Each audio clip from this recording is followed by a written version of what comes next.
আসসালামু আলাইকুম। আজ আমি এই ড্রামার এপিসোড 26 থেকে এক্সপ্লেইন করব। আপনারা যারা এর আগের এপিসোড দেখেননি তারা প্লেলিস্ট অথবা আই বাটন থেকে দেখে আসতে পারেন। তো চলুন শুরু করা যাক। এপিসোডের শুরুতেই দেখানো হয় ফেং যখন তার গার্ডিয়ানকে দেখতে পায় তখন সে তার এই অবস্থা দেখে তাকে জিজ্ঞাসা করে তার কি হয়েছে। গার্ডিয়ান তাকে বলে আমার কথা বাদ দিন, আপনি কেন ফিরে এলেন। ফেং বলে তার এখন একটা কাজ বাকি আছে, ওইটা সম্পন্ন করার জন্যই সে ফিরে এসেছে। এটা শুনে তার গার্ডিয়ান একটু বিরক্ত হয়ে তাকে বলে আপনার কোনো কাজ থাকলে আমাকে বলতেন, আমি করে দিতাম, আপনি কেন ফিরে আসতে গেলেন, আপনার এখানে ফিরে আসা উচিত হয়নি। ফেং বলে এই বিষয়টা সে নিজে ইনভেস্টিগেট করে দেখতে চায়। সে তার গার্ডিয়ানকে জিজ্ঞাসা করে তার বাবাকে কি সে কখনো কোনো ডিমনিক স্পেল প্র্যাকটিস করতে দেখেছিল, যেটা অনেক অদ্ভুত। আসলে তার বাবা অনেক রকমের পাওয়ারই জানতো, কিন্তু তিনি কোনো ডিমনিক পাওয়ার প্র্যাকটিস করলে সেটা একাকিত্ব করতেন, সেজন্য সে এ ব্যাপারে জানে না। কিছুক্ষণ পরে সেখানে ডিমন কিং এর সার্ভেন্ট আসে। সে তাকে বলে তুমি যখন পালিয়ে গিয়েছিলে তাহলে আবার ফিরে এলে কেন, তুমি কি মনে করেছো ডিমন কিং তোমাকে বিয়ে করতে চাইছে, তোমার প্রতি এত বেশি এফোর্টস দিচ্ছে এমনি এমনি? কারণ তোমার ভেতরে দ্বিতীয় আইস গ্রিন পিল আছে। 10 বছর আগে তার বাবা মারা যাওয়ার আগে চালাকি করে ডিমন কিং কে একটা আইস গ্রিন পিল দিয়েছিল, আর এই দ্বিতীয়টা ফেংলিং জিওর ভেতরে আছে যেন সে তাকে বাঁচায়। এটা শুনে তার ছোটবেলার কথা মনে পড়ে, যখন তার বাবা সত্যি সত্যি তাকে একটা পিল খাইয়ে দিয়েছিল আর তাকে বলেছিল এর ভেতরে এমন একটা জাদুয়িক শক্তি আছে যার কারণে ফেং এর যদি ভবিষ্যতে কখনো কিছু হয়েও যায় তাকে বাঁচানো সম্ভব, এমনকি তার ভেতরে থাকা সেই বরফের অভিশাপটাও হয়তো এর জন্য কেটে যাবে। সেই সার্ভেন্ট বলে ডিমন কিং তোমাকে শুধুমাত্র এজন্যই বিয়ে করতে চাইছে যেন সে ওই দুইটা পিল একত্র করতে পারে, আর এই পিল দুইটা সে যখন একসঙ্গে কাল্টিভেশন করবে তখন সে একদম সুপ্রিম পাওয়ার পেয়ে যাবে। এটা শুনে তো ফেং অনেক বেশি অবাক হয়ে যায়।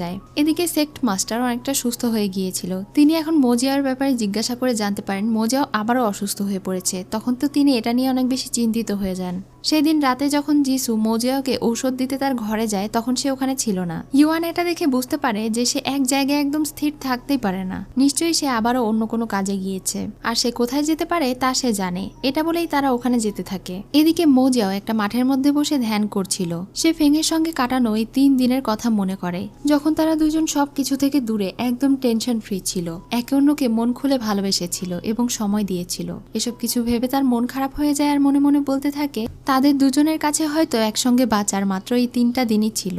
সেখানে গিয়ে তার বন্ধুরা তাকে দেখতে পায়। ইওয়ান এখন তার পাশে গিয়ে তাকে জিজ্ঞাসা করে সে তো ফেং এর সঙ্গে পালিয়েছিল, ফেং কোথায়? মোজিয়াও জানায় সে আবারও ডিমন ক্ল্যানে চলে গিয়েছে। তখন তার বন্ধু জিজ্ঞাসা করে তাহলে সে কেন এসেছিল? তখন মোজিয়াও বলে সে এসেছিল আমি যেই ভালোবাসা চাই সেই ভালোবাসা এবং সময় আমাকে দিতে। এদিকে ফেং এর সঙ্গে যখন ডিমন কিং দেখা করতে আসে তখন সে ডিমন কিংকে বলে আমি জানতে পেরেছি আমার বাবার খুনি মোজিয়াও নয় বরং আপনি আমার প্রাণ বাঁচিয়েছেন, সেজন্য আমি আপনার প্রতি কৃতজ্ঞ। তাই দয়া করে আমার ভেতরে যে আইস পিল আছে সেটা বের করে নিন, তারপরে আমি এখানে থেকে চলে যাব। তখন ডিমন কিং তাকে বলে তুমি আসলে ডিমন কুইন হতে চাও না তাই না? ফেং তখন তাকে বলে আমি আমার নিজের পরিচয়ে বাঁচতে চাই। এটা শুনে ডিমন কিং এর আবারও বুকে ব্যথা হয় আর অনেক কষ্ট পায়। এরপরে সে ওখানে থেকে আর কোনো কিছু না বলেই চলে যায়। এদিকে মোজিয়াও সেই বিশাল ফাঁকা মাঠের মাঝে তার মন মতো একটা বাড়ি তৈরি করে, যেই বাড়িটা তার এবং ফেং এর স্বপ্নের বাড়ি ছিল।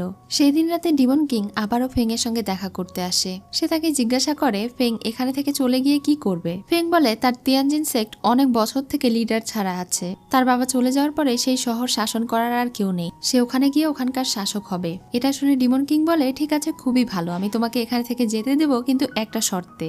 এটা বলে তিনি তাকে একটা ওষুধ দেন আর বলেন এটা হচ্ছে এমন এক ধরনের ওষুধ যেটা খেলে সে তার ভালোবাসার মানুষকে ভুলে যাবে। যদি সে এটা খায় একমাত্র তখনই সে তাকে ডিমন ক্ল্যান থেকে যেতে দেবে, আর যদি সে এটা না খেতে চায় তাহলে তাকে ডিমন ক্ল্যানেই সারা জীবন থাকতে হবে এবং ডিমন কিংকে বিয়ে করতে হবে। এখন ডিমন কিংকে বিয়ে করার থেকে তার কাছে মরে যাওয়াই ভালো, এজন্য সে ওই পয়জন খেয়ে ফেলে। কিন্তু এটা খাওয়ার পরে তার আফসোস হচ্ছিল কারণ সে মোজিয়াওকে ভুলতে চায় না। এখন সে কান্না করতে করতে ডিমন কিংকে বলে আপনার কাছে থেকে শেষ বিদায় নেওয়ার সময় হয়ে গিয়েছে। তখন ডিমন কিং অনেক কষ্ট পায় আর কান্না করে। তিনি ছল ছল চোখে বলে ঠিক আছে, আজকে থেকে তোমার আর আমার মধ্যে কোনো সম্পর্ক রইল না, তুমি যেতে পারো।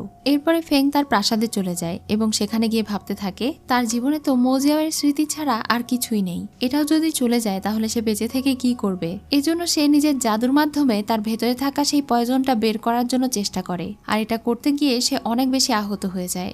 ডিমন কিং বিষয়টা বুঝতে পেরে সেখানে আসে এবং তাকে নিয়ে চলে যায়। সে আবারও নিজের পাওয়ার ব্যবহার করে ফেংকে অনেকটা সুস্থ করে দেয় আর তাকে বলে তুমি এমনটা কেন করতে যাচ্ছিলে, তোমার ভেতরে থাকা আইস গ্রিন পিল তুমি এই পয়জনের সঙ্গে কেন মিশিয়ে দিচ্ছিলে। ফেং তখন কান্না করতে করতে তাকে বলে আমি এটা করছিলাম যেন এই পিলটা নষ্ট হয়ে যায় আর আপনি এটা দিয়ে কখনোই কাল্টিভেশন করতে না পারেন। পারেন। আসলে আমি আপনাকে ভালোবাসতে পারছি না আর আপনাকে ঘৃণাও করতে পারছি না। আমি এখন শুধুমাত্র এখানে থেকে চলে যেতে চাই। তার এই কথা শুনে ডিমন কিং অনেক বেশি রেগে যায় আর বলে, ঠিক আছে, তোমার যখন এতই ইচ্ছে আমাকে ভুলে যাওয়ার, তাহলে তোমাকে আমি যা যা দিয়েছিলাম সেই সবকিছু আমি ফিরিয়ে নিচ্ছি। এটা বলেই ডিমন কিং তার দেওয়া সবকিছু ফেংয়ের ভেতরে থেকে বের করে নেয় আর এরপর তার গার্ডেনের মাধ্যমে ডিমন ক্ল্যান থেকে তাকে বের করে দেয়। তাদেরকে ডিমন ক্ল্যান থেকে বের করে দেওয়ার পরে ডিমন কিং অনেক বেশি ডিপ্রেশনে চলে যায়। এটা দেখে চামিয়াং তার মাস্টারকে বলে এত দুঃখ না পেতে, কারণ কিছু পেতে হলে কিছু হারাতে হয়। এটা বলে সে তার মাস্টারকে সান্ত্বনা দেয়। এদিকে মোজিয়াও এখন সবকিছু ভুলে মাউন্টেনে ফিরে যায় এবং তার জীবনের যেই উদ্দেশ্য মানুষদেরকে রক্ষা করা সেই কাজটাই করতে চায়।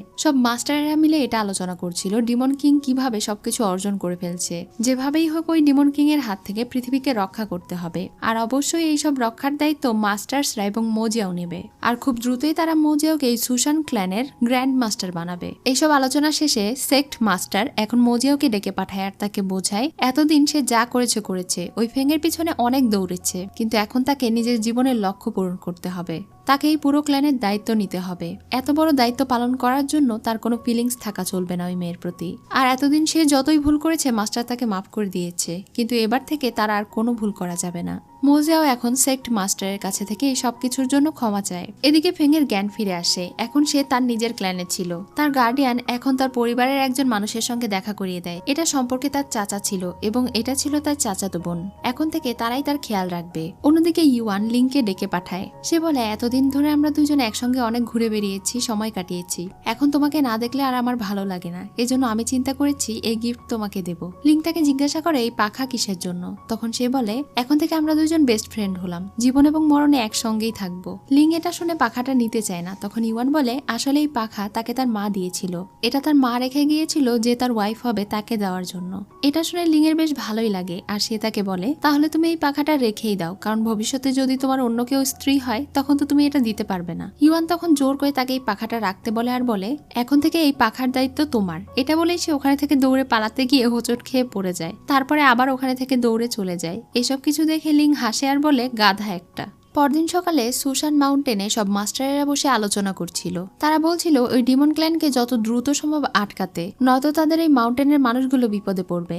সেক্ট মাস্টার বলে, আমি এখন দুর্বল এবং অসুস্থ, এই দায়িত্ব আমি নিতে পারছি না, তাই আমি চাই এখন থেকে মোজিয়াও এই সব কিছুর দায়িত্ব নেবে। তিনি এখন মোজিয়াওকে ডাকেন এবং তাকে সব দায়িত্ব নিতে বলেন। তিনি বলেন কিছুদিনের মধ্যে একটা অনুষ্ঠান করা হবে এবং সেই অনুষ্ঠানের মাধ্যমে তাকে এই সেক্ট মাস্টার করে দেওয়া হবে। তখন সে মাস্টারের হুকুম পালন করে এবং এটাকে একসেপ্ট করে। এমন সময় সেখানে একজন প্রহরী এসে জানায় তিয়ানজিন শহর থেকে ফেং নামের একটা মেয়ে এসেছে এবং মোজিয়ার সঙ্গে দেখা করতে চায়। এটা শুনে মোজিয়াও দৌড়ে সেখানে যেতে থাকে। তার সঙ্গে ফেং এর দেখা হয়। সে ফেংকে জিজ্ঞাসা করে, তুমি এটা করতে পেরেছো? ফেং তখন হেসে বলে, হ্যাঁ আমি করতে পেরেছি। তার মানে এখানে আমরা বুঝতে পারি ফেং আসলে তাকে ভুলে যায়নি, সে এখনো তাকে মনে রেখেছে আর এখন ডিমন ক্ল্যানের সঙ্গে তার কোনো সম্পর্ক নেই। এজন্য মোজিয়াও ফেংকে নিয়ে তাদের প্রাসাদে চলে যায় আর মাস্টারকে বলে সে হলো তিয়ানজিয়ান রাজ্যের রাজকন্যা। ফেং এখন মাস্টারের কাছে নিজের পরিচয় দেয়, তার বাবার পরিচয় দেয় এবং মাস্টারকে বলে যখন তার বাবা বেঁচে ছিল তখন তিয়ানজিং শহর তার বাবা শাসন করত। তার বাবা মারা যাওয়ার পর থেকে সেই সিলটা তাদের সেক্টে আছে। সে এখন মাস্টারকে রিকোয়েস্ট করে বলে তাকে যেন সেই সিল ফিরিয়ে দেওয়া হয়, যেন সেই সিলের সাহায্যে সে রাজত্ব করতে পারে এবং তিয়ানজিয়ান সেক্টর মানুষদেরকে গাইড করতে পারে, দেশের উন্নয়ন করতে পারে। তার এই কথা শুনে আশেপাশের সবাই রেগে যায়। সবাই তাকে ডিমন এবং ডাইনি বলে গালি দিতে থাকে। তখন এই লিং বলে ওঠে সে কোনো ডিমন নয় আর সে আমাদের শত্রুও নয়, বরং ইরোজ ভ্যালিতে যখন আমাদের এতগুলো ডিসিপল এবং লোকেরা আটকা পড়ে গিয়েছিল তাদেরকে বাঁচানোর জন্য মোজিয়াওকে সহ আমাদের সবাইকে সে সাহায্য করেছে। এখানে তার বাবা তাকে বড়দের সামনে এমন কথা বলতে বারণ করে। এখানে মাস্টার এখন তাকে বলে শুধুমাত্র কথাই যথেষ্ট না, তোমার কাজের মাধ্যমে প্রমাণ করতে হবে। আজকে আমাদের কিছু জরুরি কাজ আছে, তাই এই বিষয়ে কালকে ডিসকাস করব। ফেংও তখন তাদেরকে বলে আমি আমার কাজের মাধ্যমে প্রমাণ করে দেব যে আমি আমার ক্ল্যানের যোগ্য। এসব কিছু বলে সে ওখানে থেকে চলে যায়। এই সবকিছুর পরে মাস্টার মোজিয়াওকে ডেকে পাঠায় আর তাকে বলে আগামীকালকে তার রাজ্য অভিষেকের সেরিমনি। তাকে মনে রাখতে হবে তার মাইন্ড যেন স্থির থাকে। কালকের পর থেকে এই পুরো মাউন্টেনের দায়িত্ব তার কাঁধে পড়বে। এর আগে এই সুশান মাউন্টেনে যারাই লিডার হয়েছিল তাদের সবাইকে একটা স্যাক্রিফাইস করতে হয়েছে, আর তা হচ্ছে নিজেদের ফিলিংস।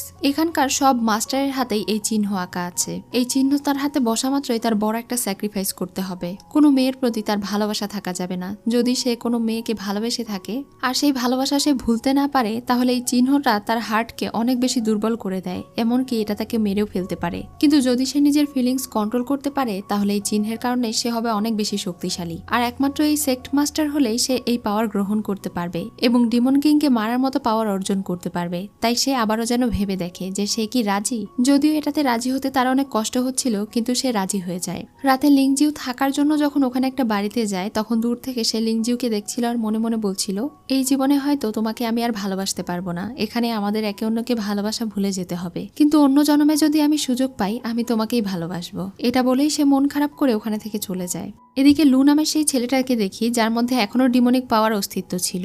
সে এখানে থাকা একটা মাস্টারের কাছে থেকে জেনেছে এই লাইব্রেরিতে নাকি এমন কিছু বই আছে যেই বইয়ে কিছু ফরবিডেন পাওয়ারের টেকনিক লেখা আছে, যেটার মাধ্যমে সে ডিমনিক পাওয়ার আরেকজনের মধ্যে ট্রান্সফার করে দিতে পারবে। যখন সে লাইব্রেরির ভেতরে যায় তখন তার সঙ্গে সেই মাস্টারের দেখা হয়। সে ওই মাস্টারকে জিজ্ঞাসা করে কোন বইগুলো আমার জন্য ভালো হবে। তখন মাস্টার তাকে একটা একটা করে বই দেখানোর সময় এমন একটা বই দেখায় যেটা হচ্ছে সোল ক্রসিং স্পেল। এটার মাধ্যমে কোনো ইমর্টাল তার ভেতরে থাকা ডিমনিক শক্তি অন্য একটা ইমর্টালের ভেতরে ট্রান্সফার করে দিতে পারে। এছাড়াও এই লাইব্রেরিতে আরো অনেক অদ্ভুত অদ্ভুত বই আছে, তার প্রয়োজন হলে সে যেন নিয়ে নেয়। এটা বলে মাস্টার ওখানে থেকে চলে গেলে সে ওই সোল ক্রসিং টেকনিকের বইটা নিয়ে নেয়। পরদিন সকালে অনুষ্ঠান শুরু হয়ে যায়। মোজিয়াওকে এখন সুশান ক্ল্যানের সেক্ট মাস্টার বানানো হবে। যেহেতু সে এখানে গ্র্যান্ড মাস্টার হয়ে যাচ্ছে তাই সে এখন এখানকার শপথ গ্রহণ করে আর নিয়ম অনুযায়ী সেক্ট মাস্টারের হাতে থাকা সেই চিহ্নটা মোজিয়াওয়ের হাতের ভেতরে ট্রান্সফার করে দেয়। ইউয়ান এটার ব্যাপারে জানতে চাইলে লিং এর ভাই জানায় এটা তাকে ভালোবাসা থেকে বাধা দিবে আর একই সাথে এটা তাকে অনেক পাওয়ারফুলও করবে। এটা শুনে সে ভাবছিল ফেং এর এখন কি হবে। যাই হোক, মোজিয়াও এখন এখানকার গ্র্যান্ড মাস্টার হয়ে যায়।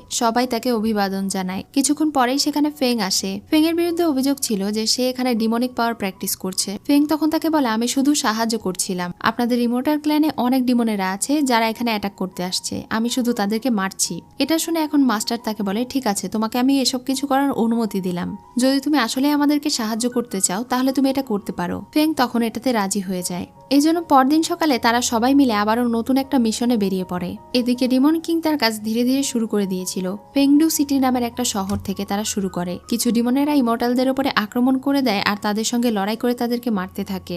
মোজিয়াওকে তার একটা শিষ্য এই খবরটা পাঠিয়ে দেয়। সেই দিন রাতে ফেং যখন কাগজ দিয়ে তার ছোটবেলার ঘূর্ণি বানানোর চেষ্টা করছিল তখন সে এটা পারছিল না। মোজিয়াও তাকে লুকিয়ে লুকিয়ে দেখছিল। তখনই তার হাতে থাকা সেই চিহ্নের মাধ্যমে তার হার্টে অনেক ব্যথা হলে সে ওখানে থেকে চলে যায়। ফেং এর মনে হচ্ছিল কেউ যেন তাকে দেখছে, এজন্য সে ওইদিকে গিয়ে দেখতে পায় মোজিয়াও তার জন্য সেই কাগজের খেলনা রেখে গিয়েছে। তখন তো সে অনেক খুশি হয়ে যায়। এদিকে লুকে দেখি সে এখন ওই বই অনুযায়ী সোল ক্রসিং টেকনিক ব্যবহার করে তার ভেতরে থাকা কিছুটা ডিমনিক পাওয়ার সেই খরগোশের মধ্যে ট্রান্সফার করে দেয়। সে বুঝতে পারে এটা আসলেই কাজ করে, এজন্য তাকে দ্রুতই এমন একটা ইমর্টালকে খুঁজে বের করতে হবে যার মাঝে সে এটা ট্রান্সফার করে দেবে। কিন্তু তাকে এটা করতে মাস্টার দেখে ফেলে। সেই জন্য এখন সে মাস্টারের পা ধরে মাপ চাইতে থাকে আর তাকে নিজের সমস্যার কথা বলে। কাউকে এই বিষয়টা জানাতে বারণ করে। প্রথমে তাকে মাস্টার অনেক বকা দেয় আর এরপরে তার রিকোয়েস্টের ফলে সে বলে ঠিক আছে আমি তাকে এই বিষয়টা বলবো না, কিন্তু তোমার কি মনে হয় তোমার এই বিষয়গুলো তুমি মোজিয়াও আর ফেং এর কাছে থেকে লুকিয়ে রাখতে পারবে? এটা বলেই তিনি ওখানে থেকে চলে যান আর লু অনেক বেশি টেনশনে পড়ে যায়। পরদিন রাতে মোজিয়াও সেই সব ডিসেবলদেরকে একত্রিত করে যাদের মধ্যে এখনো সেই পয়জন আছে। তাদের সবাইকে সে ওখানে চারিদিকে বসায় আর এরপরে ফেং এবং সেও ওখানে বসে। এরপরে তারা দুইজন মিলে এই বিষটাকে রিফাইনিং করার প্রস্তুতি নিতে থাকে। তারা দুইজন মিলে একসঙ্গে জাদু দিয়ে এমন একটা ক্রিস্টাল তৈরি করে যেটা ওইসব লোকদের ভেতরে থেকে ডিমনিক পাওয়ার গুলোকে শুষে নিচ্ছিল। ওখানে যতজন ডিমনিক পাওয়ার সম্পন্ন লোক ছিল তাদের সবার শরীর থেকে ডিমনিক পাওয়ার শুষে নেওয়া হচ্ছিল। তখনই ওখানে থেকে একটা ডিমন মহিলা এই ক্রিস্টালটাকে চুরি করার চেষ্টা করে, যার ফলে ক্রিস্টাল ভেঙে যায়। মোজিয়াও তখন বাকি সব ইমর্টালদের সাহায্যে ওখানে একটা ব্যারিয়ার তৈরি করে দেয় যেন সেই ডিমনিক আত্মাগুলো শহরে ছড়িয়ে না পড়তে পারে। সেই ব্যারিয়ারের মাঝে এত পরিমাণ ডিমনিক শক্তি তৈরি হয়ে যায় যেটা তারা কন্ট্রোল করতে পারছিল না এবং ডিমনিক ব্যারিয়ারে ফাটল সৃষ্টি হচ্ছিল। এইসব কিছু দেখে সে আর কোনো উপায় না পেয়ে ওই সমস্ত ডিমনিক শক্তিগুলো নিজের ভেতরে নিয়ে নেয়, যার কারণে সে ওখানেই জ্ঞান হারিয়ে যায়। অন্যদিকে ডিমন রাজাও এটা বুঝতে পেরে যায়। এখন তার গার্ডিয়ান তাকে ওখানে থেকে নিয়ে চলে যায়। মোজিয়াও যাদেরকে সুস্থ করার চেষ্টা করেছিল তারা সবাই এখন একে একে মারা যায়। এটা দেখে মোজিয়াও অনেক বেশি কষ্ট পায়। অন্যদিকে মানুষদেরকে বাঁচাতে গিয়ে ফেং অনেক বেশি অসুস্থ হয়ে যায়, সে কোমায় চলে যায়। কিন্তু সেই দিন রাতে ডিমন কিং এসে চুপি চুপি তাকে নিজের রক্ত খাওয়ায়। অন্যদিকে মোজিয়াওর বন্ধু তাকে সাহস দিয়ে বলে তুমি এসব কিছুতে মন খারাপ করো না, তুমি ভুলে যেও না তুমি এখন এই মাউন্টেনের মাস্টার, তাই তোমাকে শক্ত হতে হবে। পরদিন সকালে ফেং এর জ্ঞান ফিরে আসে। এটা দেখে তো তারা সবাই অনেক খুশি হয়ে যায়, কারণ তার লোকেরা তো তার জন্য ঔষধ নিয়ে আসতে গিয়েছিল আর সে এমনিতেই সুস্থ হয়ে গিয়েছে দেখে তারা অনেক অবাকই হয়। এদিকে একটা মহিলাকে দেখানো হয়, সেই আসলে এই শহরের এইসব সমস্যাগুলো করছিল। সে তার সার্ভেন্টকে বলে ফাইনালি আমার কাজ শেষ হয়ে গিয়েছে, এখন আমি আমার ভাইয়ের সঙ্গে দেখা করতে যেতে পারবো। এখানেই আজকের এপিসোড শেষ হয়ে যায়। সো ভিউয়ার্স, তোমাদের এই এপিসোডটি কেমন লেগেছে অবশ্যই জানিও। নেক্সট এপিসোড আসা পর্যন্ত সবাই ভালো থেকো।